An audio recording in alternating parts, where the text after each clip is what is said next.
kita bersambung terhadap huraian ataupun jawapan kepada Ustaz Samad Ali di dalam Dialog Quiz 2.0 berkaitan dengan Wahabism, adakah aliran sesat atau aliran Ahli Sunnah wal Jamaah, yang mana terdapat beberapa video yang telah kami buat yang menjawab persoalan-persoalan ataupun kekeliruan ataupun pencanggahan jawapan daripada Ustaz Samad Ali di dalam dialog tersebut.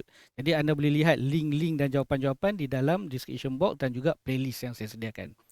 Jadi soalan seterusnya yang mana akan dijawab oleh Ustaz Hafiz Za'farani ini berkaitan dengan isu ataupun jawapan daripada Ustaz Samad Ali berkaitan dengan orang mati tak boleh mendengar. Kita dengar dulu apa yang dikatakan oleh Ustaz Samad Ali ini dan kemudian kita akan huraikan. Okey, kita dengar dulu.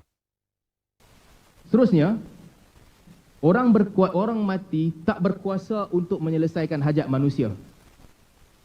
Ini logik yang mereka gunakan. Mereka tidak mendengar melainkan dengan izin Allah. Hadis Abu Ayyub Al-Ansari disebutkan apabila orang mati baru pergi ke kubur, ketika itu orang yang dah lama dalam kubur akan tanya kepada orang yang baru masuk tentang keluarga mereka.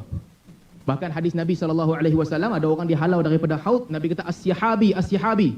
Allah Ta'ala akan sebut kepada Nabi, innaka la tadri ma ahdathu ba'daka. Wahai Muhammad, engkau tak tahu apa yang mereka buat selepasnya. Maksudnya, walaupun Nabi SAW, Nabi tak tahu semua benda. Artinya, tak boleh minta kat mereka tak tahu semua perkara. Siapa sahaja yang berada di dalam kubur, sama ada orang soleh ataupun para anbiya. Dan mereka tidak ada kemampuan untuk membantu. Okey, kita dengar apa yang dikatakan oleh Ustaz Samad Ali tu. Jadi secara amnya apa yang cuba disampaikan oleh Ustaz Samad Ali adalah berkaitan orang mati yang tak dapat mendengar. Jadi bagaimana, apa pandangan Ustaz Hafiz berkaitan dengan jawapan ataupun perbahasan yang diberikan oleh Ustaz Samad Ali tu? Silakan. Baik, bismillahirrahmanirrahim. Alhamdulillahirabbil alamin wassalatu wassalamu ala al amin. Rabbi shrah li sadri wahlul 'uqdatam min lisani yafqahu qawli. Jadi saya melihat pada video Ustaz Salman tu dia akan ada rentetan dia lah, iaitu apabila menafikan para ahli kubur itu boleh mendengar si mati, maka tak boleh minta padanya dan sebagainya. Itu dia ada sambungan dia. Cuma untuk mengatakan bahawa orang mati itu tidak mendengar ataupun tidak mengetahui berdasarkan dua dalil yang dia baca tadi itu tidak tepat. Sebab kalau kita nak membincangkan tentang mendengar si mati itu, dah tentu ada hadisnya. Yang dibaca oleh Ustaz Salman adalah tentang si mati yang baru ada yang baru meninggal dunia, maka dia berjumpa dengan orang yang telah lama meninggal dunia dan ditanya tentang ahli keluarganya. Itu kan memanglah perkara yang berlaku di rumah, berlaku di pejabat, berlaku di tempat yang jauh. Memang si mati tak dengar. Dan begitu juga kalau kita tengok dalam video tadi, Ustaz Salman kata tentang apabila dihalau daripada telaga Kausar, maka Nabi dibagi tahu bahawa kamu tak tahu apa yang dia buat selepas kewafatan kamu.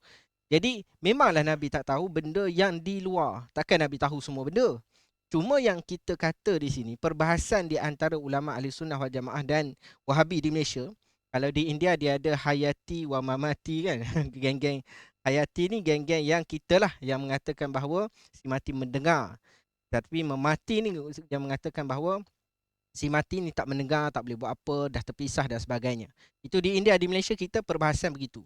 Jadi kita nak sebut apabila nak membicarakan tentang si mati tu mendengar ataupun tidak, kenapa tidak baca hadis Nabi daripada hadis riwayat Bukhari dan Muslim yang mana menyebutkan tentang apabila hamba itu dimasukkan dalam kubur, dikebumikan.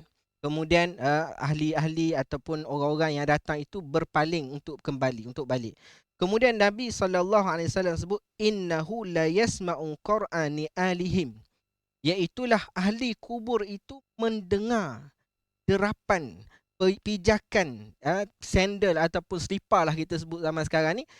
Maknanya si mati itu dengar daripada pergerakan kaki, pergerakan selipar yang meninggalkan kuburnya. Maknanya apa? Maknanya si mati mendengar apa yang berlaku di kuburnya. Sebab itu kalau kita nak menyokong hujah ini, para ulama Ahli Sunnah wal Jamaah dan terutama ulama-ulama yang membincangkan tentang ini, dia mendatangkan banyak riwayat, banyak hadis dan juga menjawab pelbagai kekeliruan, menjawab hujah-hujah yang menafikannya. Kita ada, ulama-ulama kita ada. Tapi kalau kata nak menafikan dengan menggunakan dalil tadi, itu tak tepat. So kita nak kata bahawa berlakunya pendengaran si mati itu memang sabit daripada hadis Nabi SAW. Di antaranya ada riwayat yang dibawa oleh Ibnu Abdul Bar dalam kitab Tamhid dan sebagainya, mengatakan bahawa apabila seseorang pergi ke kubur, kemudian orang itu dikenali oleh ahli kubur dan memberi salam padanya, dan orang yang dalam kubur tu kenal orang yang beri salam pada dia. Maknanya apa? Maknanya dengar. Bukan sekadar dengar tapi kenal. Jadi itu ada disebut dalam riwayat ini.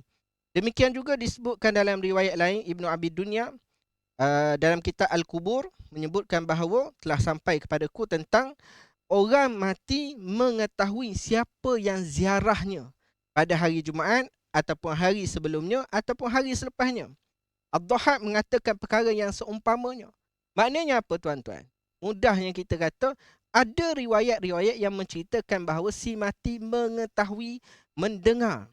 Dan dalam riwayat lain Imam Ahmad meriwayatkan dalam musnadnya mengatakan bahawa si mati itu mengetahui siapakah yang memandi dia, siapakah yang membawa jenazahnya dan siapakah yang mengikuti, mengiringi dia sehingga ke kubur. Maknanya si mati mengetahui. Tapi apa yang dibawa oleh Ustaz Salman itu, dia membawa direction yang salah. Dia bawa direction iaitu tidak diketahui, tidak mendengar dan sebagainya. Last sekali dia nak menghurafatkan, nak menentang dan membid'ahkan amalan yang seperti tawassul, istighasah dan sebagainya. Maka sebab itu kalau kita nak baca lagi beberapa riwayat itu sangat banyak yang menceritakan bahawa si mati mengenal, mengetahui dan boleh menjawab salam orang yang datang. Maka sebab itulah kita jangan terburu-buru dalam menghukum. Lihat, selidik juga hujah pihak lawan kita untuk kita mengkedepankan hujah. Jangan kita nak tolak istighasah, nak tolak tawassul. Habis benda-benda yang hak, benda-benda yang daripada Al-Quran hadis pun kita nak tolak juga. Jadi itu adalah perangai yang tidak begitu elok. Betul. Ya, maksud dia macam kita yang hidup lah, yang mana depan kita, dekat dengan kita tahulah. Yeah. Di rumah kita pun tak tahu apa Kita jadi. pun tak tahu. Jadi yang dimaksud yang digunakan oleh Ustaz Salman adalah bila tanya di rumah, sudah semestilah tak tahu kan. Ya. Ahli kubur pun tak tahu.